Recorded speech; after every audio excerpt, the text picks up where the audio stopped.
पंडाव मालिकेच्या येणाऱ्या पुढील काही भागामध्ये आपल्याला एक जबरदस्त असा ट्विस्ट पाहायला मिळणार आहे, ज्यामध्ये आपल्याला असं पाहायला मिळतंय की आता इकडे वेदूच्या हुशारीमुळे आणि त्याचबरोबर कान्हाच्या मास्टरमाइंड प्लॅनमुळे जी घरामध्ये आहे सखीची आई बनून राहणारी ती दुसरी तिसरी कोणी नाही तर सरकारच आहे, ह्या गोष्टी समोर आलेल्या असतात। आता जी मेड बनून गेलेली आहे कामतांच्या घरामध्ये, ती तोतया किंवा तो जो काही प्लॅन केलेला आहे तो प्लॅन इकडे राजलक्ष्मी किर्लोस्करांनी केलेला आहे आणि राजलक्ष्मी किर्लोस्करांनीच इकडे आता त्या कामतांच्या घरामध्ये वेदूला मेड बनून पाठवलेला आहे आणि तिने मात्र इथे सरकारच्या विरोधामध्ये किंवा तेजस्विनी ही खरी तेजस्विनी आहे का की ती कोण आहे ह्या सर्व गोष्टी तिने शोधून काढलेल्या असतात आणि त्यामुळे राजलक्ष्मी आणि त्याचबरोबर इथे कबीर ह्यांची वाट रिकामी झालेली असते। हेच आपल्याला या आजच्या भागामध्ये पाहायचं आहे, त्यामुळे हा व्हिडिओ शेवटपर्यंत नक्कीच पहा। तर आता प्रेक्षकांनो, इथे आपण मालिकेमध्ये पाहतोय की आता इकडे ही सरकार जी आहे ना ती तिच्या माणसासोबत फोनवर बोलत असते, जे की फोनवर बोलत असताना तिने स्पष्टपणे असं नमूद केलेलं असतं किरण आणि जान्हवीबद्दल, त्यांना किडनॅप करायचं आणि त्याच वेळेला मुद्दामच आता ही वेदू जी आहे ना ती ह्या सरकारवर पाळत ठेवून असते। तिच्या प्रत्येक छोट्यातल्या छोट्या हालचालीवर तिचं खाणं पिणं असो, तिचं वागणं असो, बसणं असो, बोलणं असो, हे सगळं ती नोटीस करत असते आणि जेव्हा ती आता हिला फोनवर बोलताना पाहते एकदम टापटीपपणे एकदम प्रोफेशनल आणि त्याचबरोबर सरकारच्या स्टाईलमध्ये ती फोनवर बोलत असते आणि त्याच वेळेला आता गुपचूपच इथे वेदू तिचा एक व्हिडिओ शूट करत असते। त्या व्हिडिओमध्ये असं स्पष्टपणे असतं की आता इकडे जो काही राजलक्ष्मी किर्लोस्करांचा इकडे प्रॉपर्टी सांभाळणारा व्यक्ती कोण आहे, जर तो कबीर किर्लोस्कर आहे तर मग कबीर किर्लोस्कराला आपल्याला इथे हाताशी धरून ह्या कान्हाच्या विरोधामध्ये उभं करता येईल आणि एकदा का सगळी प्रॉपर्टी माझ्या नावावर झाली तर मग सगळं काही इथे मार्गाला लागेल, सगळं काही इथे सोयीला लागेल, असं सुद्धा आता इथे ती बोलत असते आणि त्याच वेळेला वेदूने हे व्यवस्थित शूट करून घेतलेलं असतं। आता वेदूने हे सगळं शूट केल्यानंतर ती खिशात मोबाईल ठेवते आणि त्यानंतर लागलीच आता ती इथे सरकारच्या समोर जाऊन उभी राहते आणि त्यानंतर ती म्हणत असते, मॅडम तुमच्यासाठी मी कॉफी आणली होती। तेव्हा आता सरकार तिच्यावर ओरडते, चिडते आणि म्हणत असते, युजलेस, जरा तरी मूर्ख आहेस का तू, अक्कल आहे का, अशी अचानकच माझ्यासमोर आलीस, तुझी हिंमत कशी झाली। आणि त्यानंतर ती म्हणते, मॅडम तुम्ही असं का बोलताय, म्हणजे मला कळत नाही। त्याच वेळेला आता सरकार ही नाटक करत आहे, ती तेजस्विनी आहे, तिला असं दाखवायचं आहे आणि तेव्हा ती आता लगेच स्वतःचा टोन बदलते आणि स्वतःचा टोन बदलून म्हणत असते, सॉरी अगं म्हणजे काय आहे ना, मला असं कोणीतरी माझ्या खोलीमध्ये नॉक न करता आलेलं मला अजिबातच आवडत नाही, म्हणून कदाचित माझा तोल गेला असेल, सॉरी हां बाळा, दे मला कॉफी। तर इकडे आपण पाहतो की आता जो काही भरत भालेराव आहे ना त्याचा मोबाईल इथे कान्हाच्या हाती लागलेला असतो आणि तो तर निसटून पळून गेलेला असतो, पण आता भरत भालेरावच्या मोबाईलचा खाली पडल्यामुळे डिस्प्ले गेलेला असतो आणि डिस्प्ले गेल्यामुळे आता कान्हा विचार करत असतो, आता हा मोबाईल दुरुस्त करतो आणि मोबाईल दुरुस्त केल्यानंतर त्यामध्ये नक्कीच सरकारचा नंबर असेल आणि सरकारचा नंबर असल्यामुळे ती रिंग कुठे जाते, कोण उचलतं, काय उचलतं आणि त्याचबरोबर नेमकी सरकार त्या वेळेला काय बोलते हे सगळं काही पाहता येईल असा विचार आता इकडे तो करत असतो।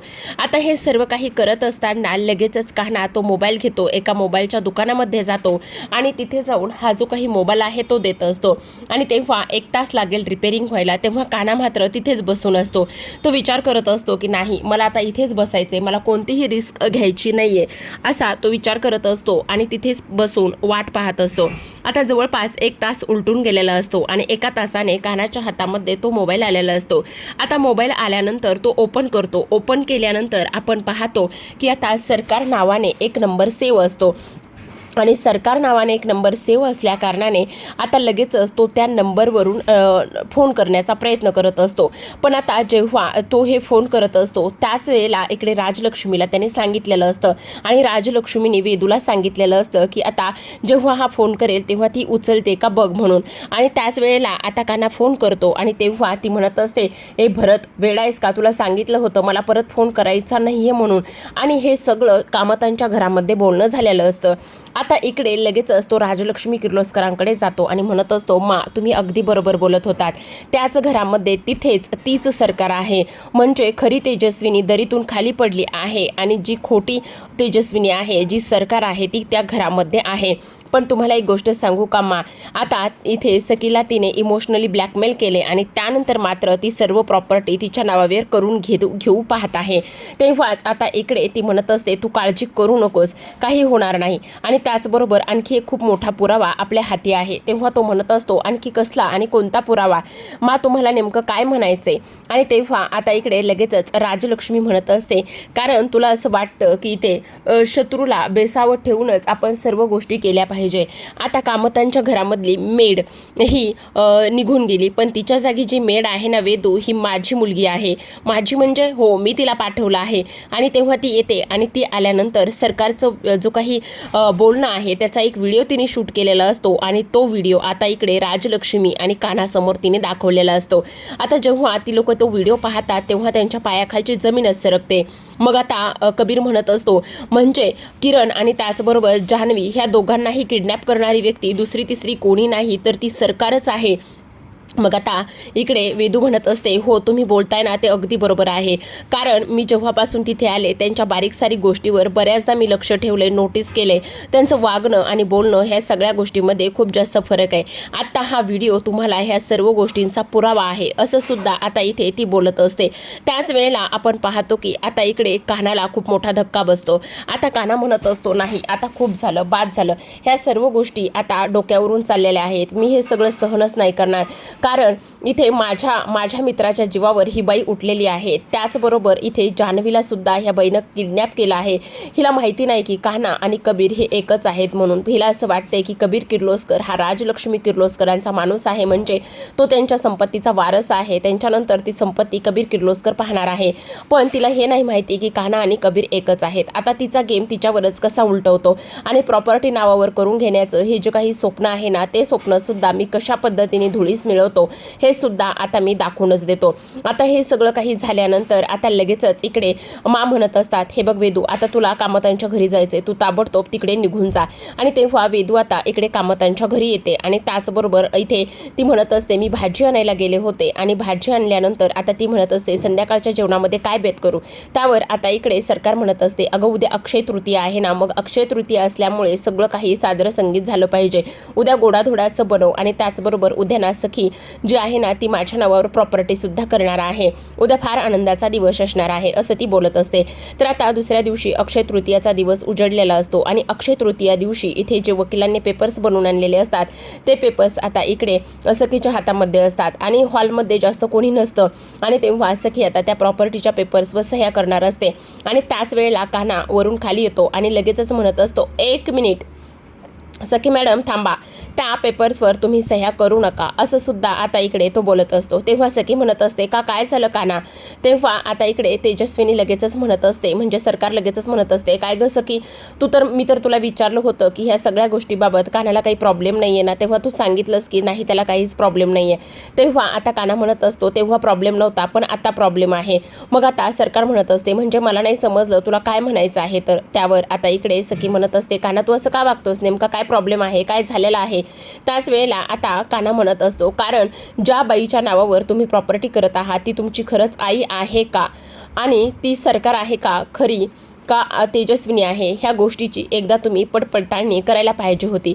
तेव्हा असं की म्हणत असते, कान्हा असं काय करतोयस, अरे ती माझीच आई आहे आणि असं आता सरकार तर त्या दरीतून पडून मेली पण असेल, तिचा तर अंत पण झाला असेल. त्याच वेळेला कान्हा म्हणत असतो, अजिबात असं नाही आहे, कारण तुमची आई दरीत पडलेली आहे आणि ही जी तुमच्यासमोर उभी आहे ना ती सरकार आहे, ती मनस्विनी आहे.